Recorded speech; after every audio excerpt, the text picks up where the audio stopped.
everybody. Welcome to Coach's Corner. I'm your host, Coach Tripp, along with the four-wheel drive show we usually have Wednesday nights. We're going to show it Wednesday and Saturday. My good friend Bill Pendock, my teammate, Liverpool High School, right below. And this is our guest today, Coach Bob Casullo, longtime high school, college, and pro football coach. Coach, thanks for joining the show today. Well, thanks for having me. Man, we're going to have a blast. Let's get everybody to get to know you, Coach. You grew up in Little Falls, New York. Talk about your mom and dad and your siblings, and then we'll talk about you being a sports star at Little Falls High School. Well, yeah, I grew up in Little Falls, New York, and mom and dad were born and raised there. And I have a sister that is 2 years younger than me, and we grew up together. And then I was in seventh grade, and along came my brother, Dave, who he claims was a mistake. We never addressed that with mom and dad, but it was nice growing up in Little Falls and small school, similar to what you guys would know as like a Salve, that size school. Right. And I played football and basketball. I started playing baseball, but gave it up because we actually had a beer distributorship in our family my grandfather owned, and I always worked there. I started out sorting bottles and then loading trucks, and then I actually had my own route as I got older in college. So I gave up playing baseball for dollars in my pocket to go out and enjoy myself. And that's pretty much what it was. Coach, did that work did that help you in football? Because you went on to be an All-American fullback at Brockport State. Division III. Yep. And, I always wanted to go to Syracuse. Probably could have walked on, but never would have. I'm short, fat, and slow, and I'm a running back, which makes it 0 for 3, But so I went to Brockport in Division III football, and we had a great coach, an old retired Army guy, and we held our own. In those days, it's not like today. There was, other than Cortland in New York State, we played Pennsylvania schools that are all now Division II schools. We were 500 my junior and senior year, and I played running back, believe it or not, and did very well, and I was honored in 2011 to get inducted to the Brockport Sports Hall of Fame. So wow. I guess at one point in time, like all of us, we had some athletic ability, Holy cow. So your high school coach and your college coach was a military guy. Boy, a lot of them were back then, weren't they? Yep. I mean, from Frank Leahy to Bear Bryant, my coach at Bama, they were all, in the Navy. They were all service guys, and they all ran military-style training camps. Yeah, and I can tell you, we didn't have 2-a-days. We had 3-a-days. I remember those times, and hitting the sleds, and I mean, it's so much different now. But I'll tell you what. And I know you guys played for, George O'Leary, who I worked with later on, which I'm sure we'll talk about. But the old-time coaches in the 60s, when I grew up in the early 70s, I mean, there was no, hey, come on, put your arm around, and hey, how you doing? Nah. It was always a butt kicking, and, you screw up. You screwed up, and you knew about it. You didn't have to be reminded, but they reminded us, So you got out of Brockport State, Coach, and then you decided to get into coaching. How did you decide to get into coaching? Who was your mentor?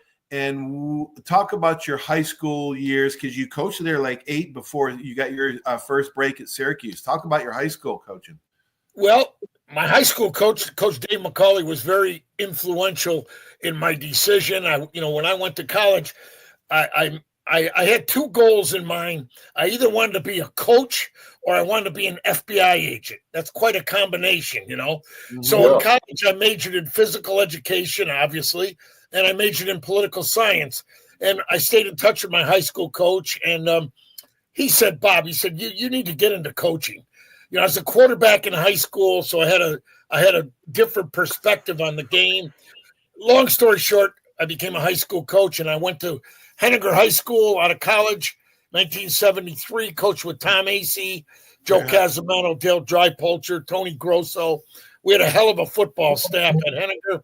And as you guys well know, in the very first sectional city-county, we were undefeated. You were undefeated. We played at Coyne Field, an epic high school football game. I believe it was 14-8. And on that field, between you guys and us, I think there was 7 Division I football players, which in central New York is unheard of, Unheard of. It was a classic. And of course, like everybody else young, I wanted to be a head coach. And I went to Baldwinsville for 2 years in 1983 and 1984, took over from legendary coach John R. Carroll, and we had very successful 2 years. We were 14-3-1 in 2 years. Wow. Went to the sectional playoffs both years. And then, George O'Leary was coaching Billy and you guys up at Syracuse at the time. And he called me and he said, hey, we got a thing up here called the volunteer assistant coach. Would you be interested? And I, at the time I had 2 little kids and my wife were both teaching. And long story short, I had interviewed at Colgate for a position. And then George had arranged, I met with Coach McPherson, who I didn't know, but I went up there and we had a nice interview. He brought me back with my wife, and that was the kickstart. I was a volunteer coach for 13 months, and that started my career. Wow. Holy cow. Yeah. Billy, you got anything to add? Because you went into the law enforcement and coaching, kind of like Bob was thinking about. Yeah, I wanted to ask Coach about backing up a little bit and going back to his Baldwinsville days.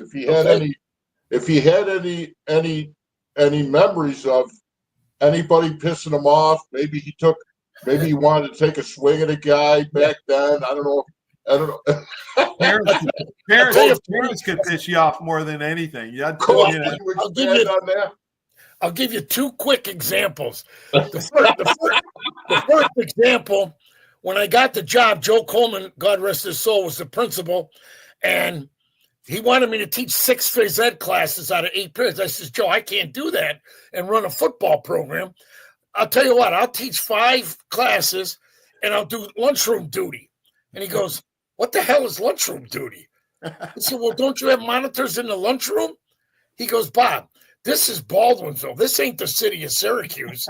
Because the coaches were always lunch monitors in Henniger to keep the peace. You know what I mean? Right. So strange enough, he agreed to it.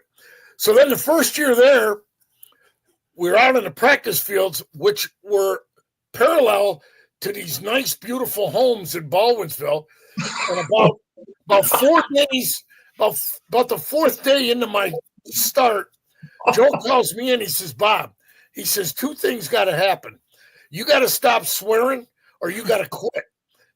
He says, and he had a whole bunch of messages on his desk, phone messages from parents along the side of the practice fields. Get rid of this guy. He's no good. He's cursing. He's swearing. We got to close our windows. So I said, I got a solution. We moved the practice fields way down close into this. It was like a watershed pit, and we had the groundskeeper line it, so now we can curse our brains out, and nobody can hear us. That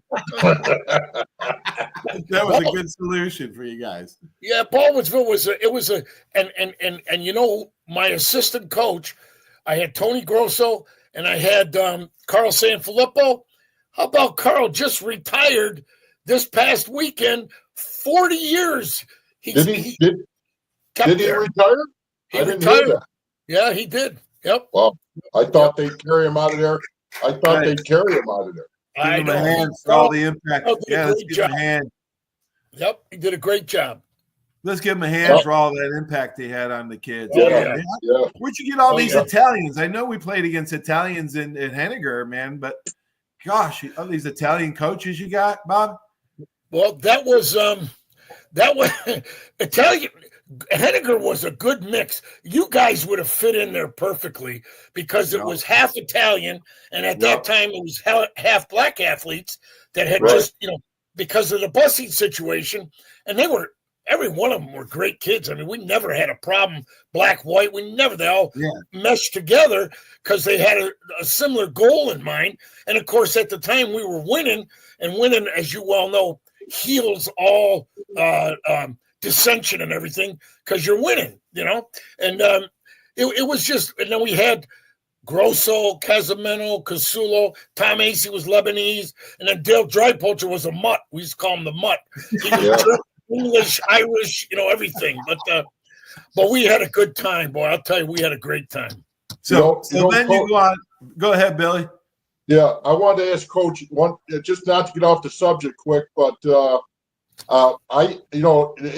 whole thing goes around the circle because I had coaches' kids on my staff at CNS. I was just wondering how they were doing now. I lost track of Rocco and Jamie. Jamie. Pardon me? Rocco and Jamie. Jamie, yeah. How they doing, Coach? They're doing very well. Thank you for asking. Down here, Rocco is a head coach at Coral Glades High School. He was at the famous St. Thomas Aquinas for years. Right. Won, I think, 2 or 3 state championships. Wow. And then he left and he went down to this Miami Mater Academy, which was a growing program. He stayed there for 3 or 4 years, and now he's at a school. It's called Coral Glades High School, which is a relatively new high school in Coral Springs, and he got it during COVID, and it's been a process. He went 3-7 this year. The previous 2 years, he went 1-9, and then in an abbreviated year, I think he went 1-4. But his JV team was 9-0, so he's excited about the future. And then Jamie lives in Cicero, New York, with his wife and 2 boys, and he works at West Genesee High School, and he works with Coach Joe Corley at West Genesee. Jamie works with the offense, and he was the head coach at West Hill for a few years. In fact, we just talked recently, one of his star players, Casey Rogers, just got brought up by the New York Giants. He was on the practice squad. Wow. So he called Jamie, and they had a nice conversation. But they're both doing well, and, now that this Baldwinsville job is open, Jamie's very interested, and let's see what happens. Wow, they both became football coaches. Holy cow, Coach! Yep. I'll tell you, Paulie, two great kids. I had them, and Coach, a lot of I've had a lot of head trauma, and I don't remember exactly where each one played. I see things now with the vaguely in my memory, but can you refresh my memory? What positions did both of them play? Rocco played middle linebacker. Middle backer. Okay. Yep. And his team was undefeated his senior year. And then Jamie played wide receiver, and they were 9-1 his senior year. Right. Okay. So it's coming back to me now. Yep. It's coming back. And then Jamie went to Buffalo State. He played 4 years there with Jerry Boyce as the head coach and had a nice career. Rocco went to college, and he dabbled with it for a little bit, but then he transferred to the University of Central Florida and just got his degree, and he gave up playing, but he got back in the coaching ranks. So they both made out well. Thank you. Wow. I wanted to name my son Rocco, but my wife wouldn't let me. Hey, Rocco Tripoli would be a great name. I know, right? Oh my God. All right, let's talk 1985. George O'Leary brought you up there. We had us. Billy's one of the oldest, actually the longest player that Coach ever coached for 7 years. Billy had him. But Coach was a huge influence on not only us, even to this day, but on hundreds and hundreds of other players and coaches. Tell us a funny O'Leary story, and then Oh my God. talk about George and his coaching characteristics. Here's the most interesting thing. George, when he left Syracuse, obviously I was disappointed. You know, he was kind of like a mentor, a confidant, and you know, he always said, "Hey, you never know what the future holds." So fast forward, it was 1994, and he was the interim head coach at Georgia Tech. Got appointed during the year, and then they made it official at the end of the season, which was like early November. And I remember I was coaching at Syracuse, and we were preparing for our last game of the year against West Virginia. And honest to God, this is a true story. I got home that night during the week. I don't know, it was a Tuesday or Wednesday. And I said to my wife, I said, "Pat, did George O'Leary call by any chance?" She goes, "George O'Leary? Why would he call?" I said, "Well, he just got appointed the head coach at Georgia Tech. And, you know, he kind of always intimated that if he got a job, he'd hire me." Right. Don't you realize, you want to know, it was about 11:30, the phone rings. It's George O'Leary. I swear to God, this is a true story. And he said, "You coming?" How about that for an interview, huh? And I said, "You just tell me when and where, and I'll be there." And I'll tell you something. It was just recently, I signed my contract on December 7th, 1994, right after our season. And obviously that's such a great, famous date in American history. Right. So last couple days ago, December 7th, was my 30th anniversary for signing with Georgia Tech. How about that? Wow, that's amazing, Coach. And then you spent 4 years there. Talk about your 4 years at Georgia Tech under George. Was that the year you guys won the national title there? No. That was in 1990. They won the national title. Okay.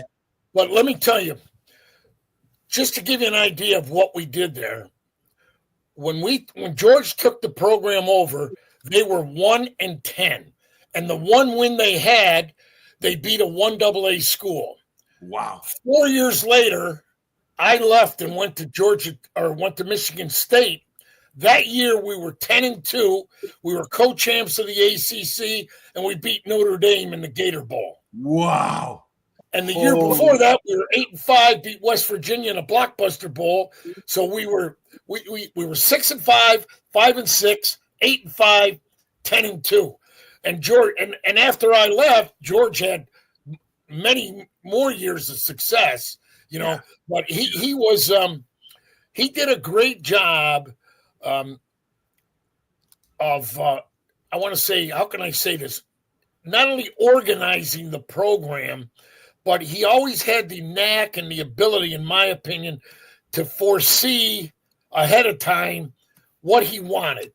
You know, how he wanted things to be done. He was a hard ass, you know, right. You know, right. I remember he incorporated a philosophy from Tom Coughlin. You couldn't wear sunglasses on the field. Well, I wear glasses, and I've worn them for 100 years, and they were progressive, and they were also shaded. So they changed per the sunlight. So I'm on the field coaching, and of course they turn dark like sunglasses. He said, right. Come here. I said, "What?" He goes, "Get rid of those sunglasses." I said, "George, they're not sunglasses. They're progressive glasses." And I get them, you know, I don't want to get headaches. I have 4 different visions. So they change from light to dark. Yeah. Let me see those. So, come on, he goes, "Jesus, you're blind." I says, "I know." So that was how I got to keep my sunglasses on. He was tough, but he was fair. I can tell you that. He had 2 other things that I think that only great coaches possess. One is the foresight you mentioned. I had Bobby Bowden on my show, and the foresight that he had, even after he retired, was unbelievable. But all the great coaches can see things that other coaches can't. That's number one. Number two, George had that innate ability to measure a kid's heart more than I could see. Like Coach Bryant was the best at it. He was better than Coach O'Leary. But he had a knack for talent. George could spot talent. He took a kid from a high school that I was coaching here at Pensacola, Catholic high school, Josh Sitton, and took Josh Sitton to Central Florida. Josh became All-Pro and a Pro Bowler and a Super Bowl winner. Bobby, you saw it closer than I did.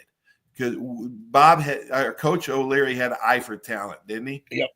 And what's my first year there, his most redeeming positive quality was his hiring of his staff. I didn't know anybody on the staff except John Anselmo at the time. I knew none of the other guys. None. I had no idea who they were. But as you worked together and you learned about each other, they were all outstanding football coaches in their respective linebackers, secondary, defensive line, offensive, et cetera, et cetera.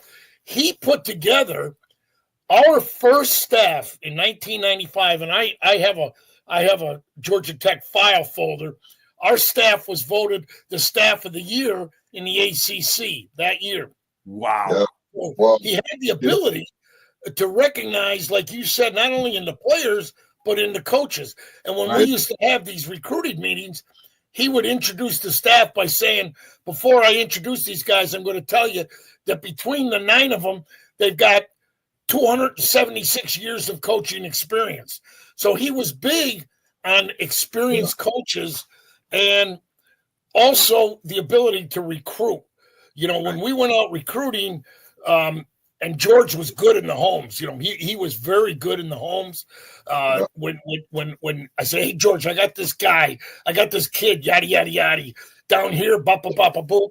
And when it came down, you only had one visit with the head coach at that time. So you had to pick and choose when you brought him in. And he was very good at closing the deals. He did a great job, you know. You know, one thing I want to add that when you talk about that, I think he might have picked a lot of that up back in his Syracuse days because, and I don't say a lot of good things about Coach Mack. I was never a Mack guy because I was a Maloney guy.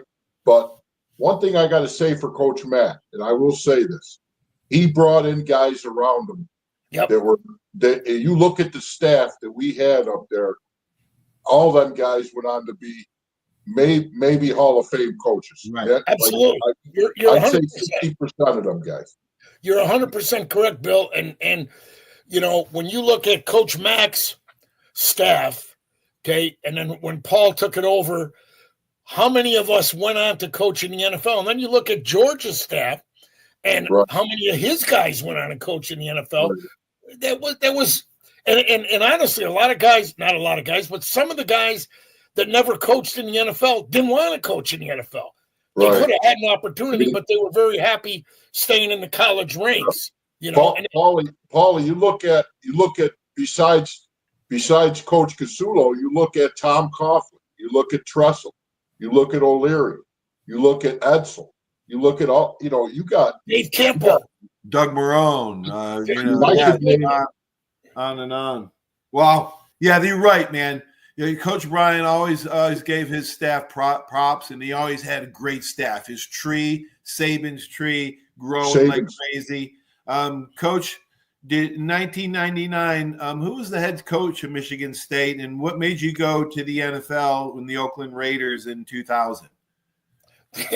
You know, Paul, people ask me these questions all the time, and at the time, you don't think about it. You just do things. You know what I'm saying? Right. And then in retrospect, when people say, well, how did you get to Michigan State? How did you get to the pros? Yada, yada. And you stop and think about it. And I got to be honest with you. I'm from Little Falls, New York. Okay. There's times I sit there and I go, how the hell did this happen? You know? Anyways, Hey, Bobby, I know what you mean, man. I'm the same way. When how did I ever go to Alabama and play in the league? I have no idea. Are you kidding me? I was such a slow, fat, dumb, weak, wild, weird walk on. That's ridiculous. My question to Tripoli is, how the hell are you still alive? That's my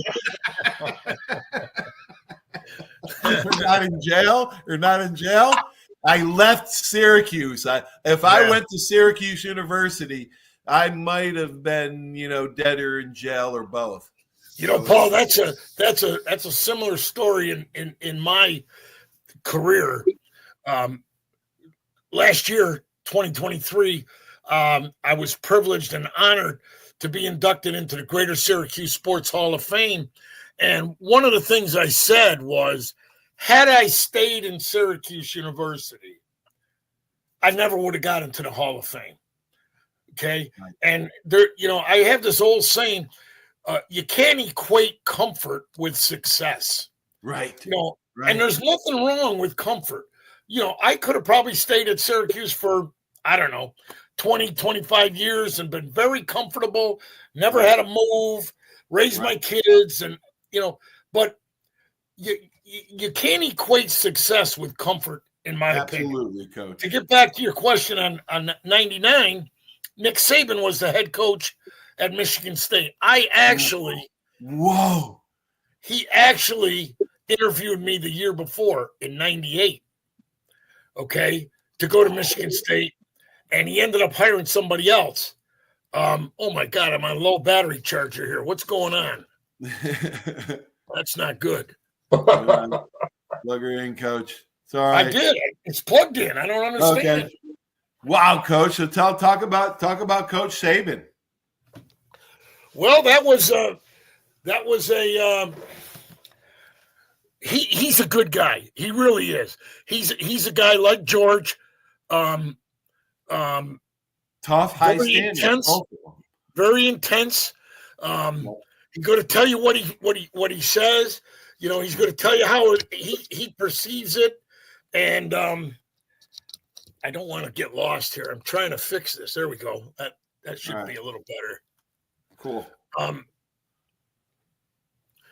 But he's good guy. Good guy. All the coaches, and if you want to go through the sequence, but so we go to Michigan. I left Georgia Tech. We were 10-2. We were co-champs of the ACC. We beat Notre Dame in the Gator Bowl. I go to Michigan State. We're co-champs in the Big Ten. We're 10-2. We beat Florida in the Citrus Bowl. So I go back-to-back staffs, 10-2. Sitting in my office, Nick had left. That was when he did his great. He left to go to LSU. And what happened was we were recruiting. We were done. It was February. Bobby Williams was appointed the head coach. And what happens is I get it. He calls me in his office and he says, "Hey, I got a call from John Gruden with the Oakland Raiders. He wants to interview you." So I actually, Jim Haslett from New Orleans Saints called me that same time. So I interviewed at both places, and I ended up getting the job at the Oakland Raiders, which is the one I wanted. And for the next 10 years, I went Oakland Raiders, New York Jets, Seattle Seahawks, Tampa Bay Buccaneers, 2 Super Bowls, which I'll tell you this, everybody and their brother, I wish every coach had the opportunity of coaching in the Super Bowl. Wow, how blessed. How lucky and blessed, Coach, to coach in 2 Super Bowls. Like you just mentioned, most coaches don't get to coach in one of them. Nope, you're right. You're right. Coach, what year were you with the Jets? 2004. Herm Edwards was the coach. Okay. Oh, yeah, I love Herm Edwards, man. I love Herm. Talk about Herm and Curtis Martin. I love Curtis Martin. Curtis Martin, a wonderful, wonderful guy. Just a great guy. And Herm was a player's coach. When the first staff meeting we had, when I went there, he said, "You guys take care of the coaching. You guys take care of your positions. Make sure the players play. I'll take care of the locker room." Wow. Right. Couldn't ask for anything better than that. He was a player's coach. Yeah. Took care of the locker room, and that was awesome. You know, Coach, you coach many positions, not a whole lot. Tight end, special teams. What is your favorite, and who is some of the best tight ends that you've ever seen? Well, I was known for a special teams coach, to be honest with you. The best tight end I coached in college was Chris Gedney, by far. You know, from the year I Liverpool High coached him, School, the great Chris Gedney. Yeah, talk about Chris. well, the year I coached him, he made All-American first team. I'm a little worried about this computer, Paul. I don't know what's going on here. All right, Coach. You go out. We'll have a part 2 next time if you go out. Yeah, right. Okay. If I go off, I'd really like to continue this, but if I go off, I'd like to do it again. You know. Okay. But Chris, you talk about an athlete now. Oh my God, he could do anything. He was phenomenal. You know, he was phenomenal. And we used to have these inter-squad basketball tournaments in Manley Fieldhouse, and he was the best basketball player. You know, he reminds me of Pete Holohan. You remember Pete Holohan? Yeah, sure I do. Yeah. Oh my God, Pete could throw the ball 80 yards, high jump 6'6", and Digger wanted him to play basketball at Notre Dame. Yep. Pete Holohan and Chris Gedney got to be the 2 best athletes come out of Liverpool. They're good ones. That's a good analogy right there. But that's a tough statement, Paulie. There's a lot of them that come out of there. You know, I know, but them 2 could those 2. Well, special. You're right. I gotta put Pete as number 1. I gotta put Pete up there. You know? Yep. All right. Imagine if Pete had George O'Leary for his head coach. Woo! Well, George was there a couple years earlier. Man, turned it around. Holy cow! Favorite place to live and coach. What was your favorite place, Coach? Out of all the places, I gotta admit, I loved Oakland. John Gruden. The first 2 years with Oakland, we were damn good. The 3rd year, we were damn good. And I'm not going to get into what happened after that. I coached 1 more year there, and then we all left. The head coach was fired. It was a shit show. I don't know if I can swear on this show, but it was a mess. Sure. It was a mess. And but my first 3 years at Oakland and my 2 years in Seattle with Mike Holmgren, who is up for the Hall of Fame this year, and you can understand why, you know, those were my 2 best things. The only problem was I was 3,000 miles away from everybody I knew. Right. You know? Yeah. And like when I left Seattle, you know, Mike called me in his office and he wanted me to stay. He said, look, I'll give you another year on your contract. And I said, Mike, I didn't like the general manager. In fact, a year later, Mike was done. He retired a year later.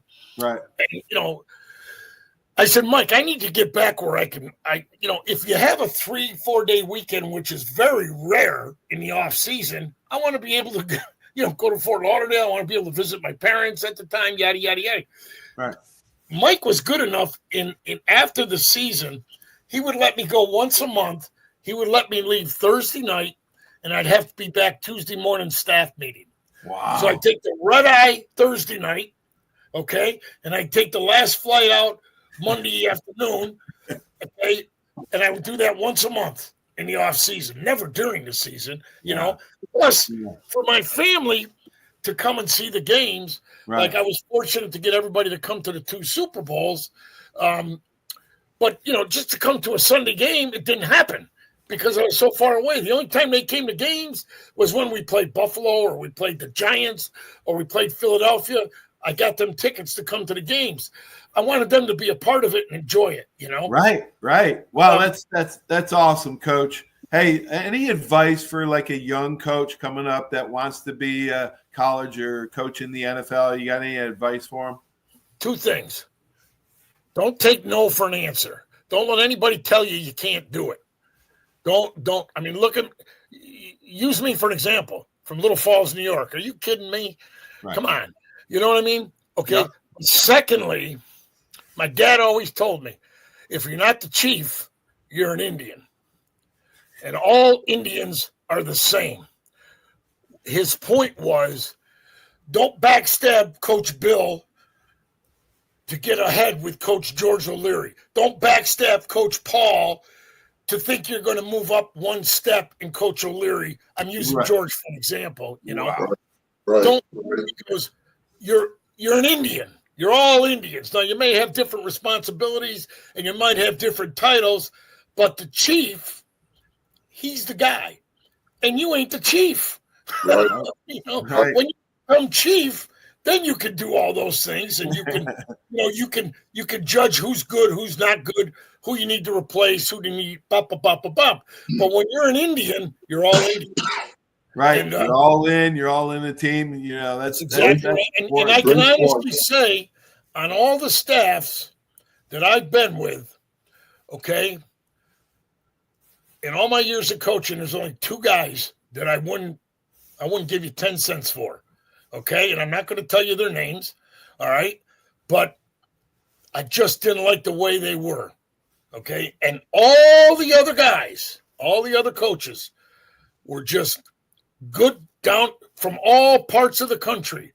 Were just not only good coaches, they were good people. Yeah. You know what I'm saying? Yeah. And if you don't think players recognize that, you're sadly mistaken. Yes. Yeah, good point, Coach. You can't fool the players, man. You try and bullshit a player, especially in the NFL. If they think you know what you're talking about and you can help them and make them better by correcting, okay, and coaching, they'll do anything for you. But as soon as they think this guy's full of crap, he doesn't know what the hell he's talking about, you're done. You're done. You're done. Exactly. And I was fortunate. That's the way it should be, Coach. Yeah, and that's not always the way it is, but that's my opinion, and people say, well, geez, did you ever want to be a head coach? Of course I wanted to be a head coach, but I knew deep down inside, as the clock ticked and as the calendar turned, I was 1 year further away from being a head coach. Now they're 35 years old. Yeah. Hell, I didn't get started with George till I was when I went to Georgia Tech, I think I was, 19, I was probably late 30s. Yeah, something like that, So anyways. It's never too late. It's never too late. No, success doesn't equal comfort or something. I just love that about you, Coach. Yeah, don't equate comfort with success.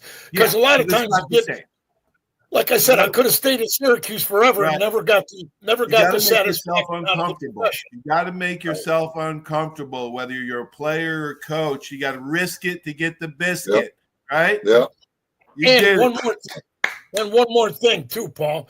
My wife never traveled. She stayed here. She worked in the Syracuse school district. She raised the boys, but she was always very supportive. And I used to call her when I was changing jobs, and I said, geez, I took another job, and she'd go, well, where are you going now? That was basically it. And I remember when I came back from Oakland to the New York Jets, my kids, and my parents were happy because I was in New York. Well, I lasted there 1 year, and then Mike Holmgren called, and I was going to Seattle, and I remember I called her, and I said, well, I took another job. And she goes, do they have a team in Alaska so you're going to get farther away from us? I said, close, we're going to Seattle. Wow. That's a tough. What a great sense of humor your wife has, man.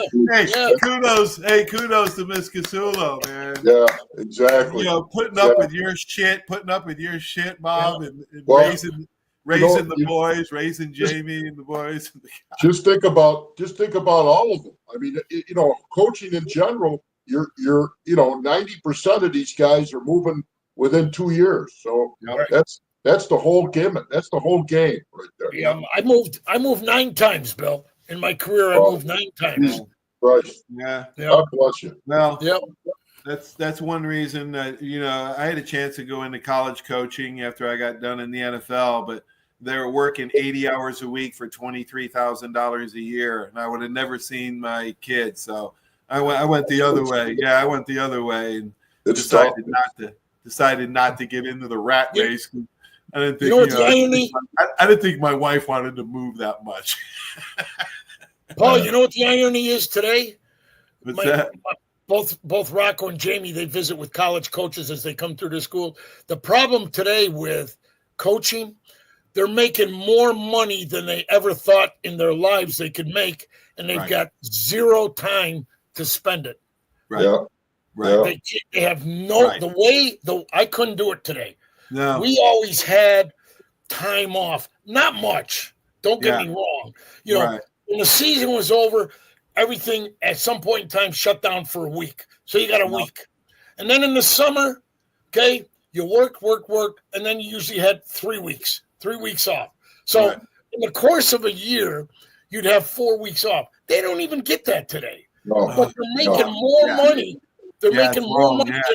I mean, my biggest salaried year ever in the pros, nobody would even take that today. Nope. They'd say, I ain't working for that. No. You know what I mean? Nope. But they also got no time to spend it. You got no time to spend it. You're right, Bobby. You're right, man. The old days are over, and it's a new era, and it's a grind. It's a grind for big money, and that's why maybe you could do it for like, I don't know. Do it for a few years, make all the money, and then get out. Maybe I don't know. Paul, when I recruited Marvin Harrison at Syracuse, you want to talk about NILs, okay? Well, in those days there was no NILs, but everybody knew who the culprits were, for lack of a better term. Right. And Miami at that time was the cream of the crop with Jimmy Johnson and then with Dennis Erickson. So it came down to Miami, Penn State, Notre Dame, Syracuse for Marvin Harrison. And the offensive line coach at the time for Miami has become a good friend of mine. And he kept saying, what are you doing here? What are you doing here? Why are you here? Look around. What chance do you have? So when Marvin signed with Syracuse, he calls me. He goes, how much did you give Marvin Harrison?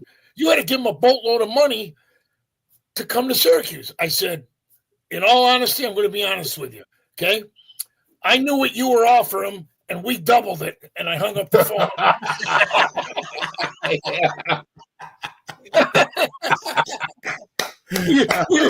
we were lucky we had $25 to have lunch with. Yeah. I was going to say, you were lucky. If he bought that, then you could sell him some oceanfront property anyway. Yep. That's beautiful, Coach.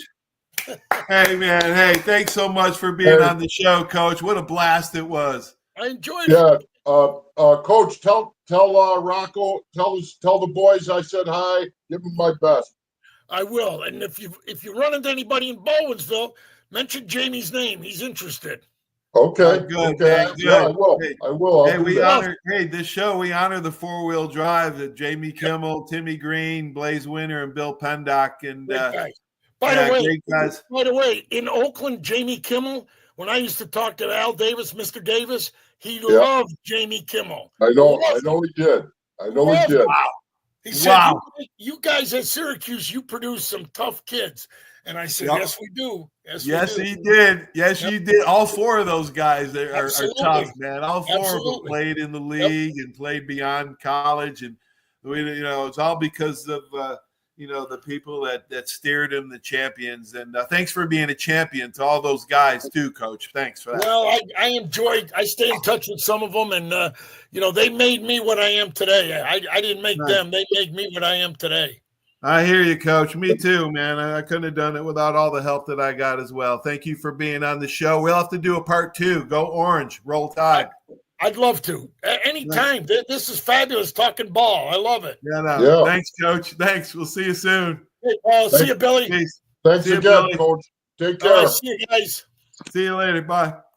Stay tuned for these great messages. Man, what a great show, huh? Coach Bob Casullo. Long-time high school, college, and NFL coach. From small little town in upstate New York, Little Falls, New York. So I like his. Don't be comfort. That's not going to get you anywhere to success. You got to make it a little uncomfortable. Stay tuned for these important messages. Hey, if you like the podcast, man, share it, like it. Search Paul Tripoli Coach's Corner on YouTube, and make sure you catch it. This will be on tonight, Wednesday, and we'll replay it on Saturday. Have a great sports week, everybody. Talk to you soon. So long.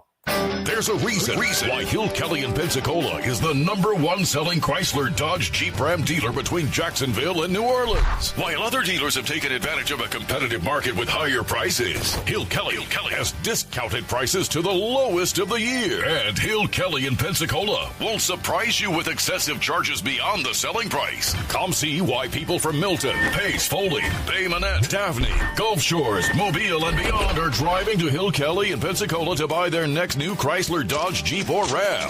At Hill Kelly, the bottom line price and your satisfaction are what really matter. So before you sign, check the bottom line and make the trip to Hill Kelly in Pensacola to see what true local ownership can do for you. At Hill Kelly Chrysler, Dodge, Jeep, Ram, Highway 29 in Car City, Pensacola. Or shop online 24/7 at hillkellydodge.com. When it comes to bottom line pricing, nobody beats a Hill Kelly deal. Nobody.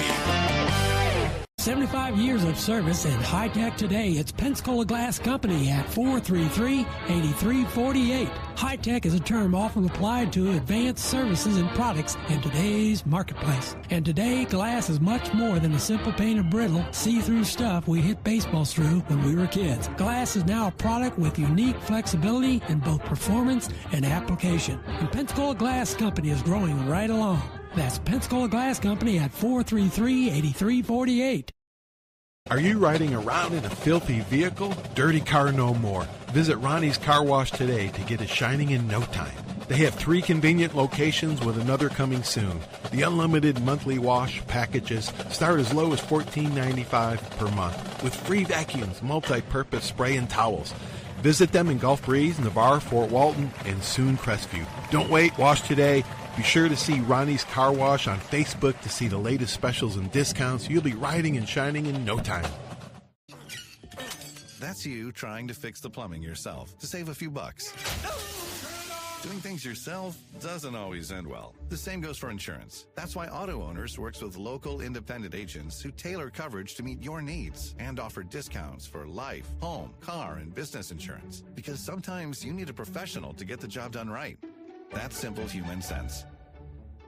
Barnes Heating and Air is a proud sponsor of Alabama football, serving the entire Pensacola community for over 50 years. Barnes Heating and Air is passionate about providing customers with world-class air conditioning and heating repairs, sales, and installation. Barnes Heating and Air is family-owned, insured, and committed to quality. For a free estimate, call 478-0141. Barnes Heating and Air is #1 in customer service with service calls 7 days a week. Call Barnes Heating and Air, 478-0141, and roll Tide.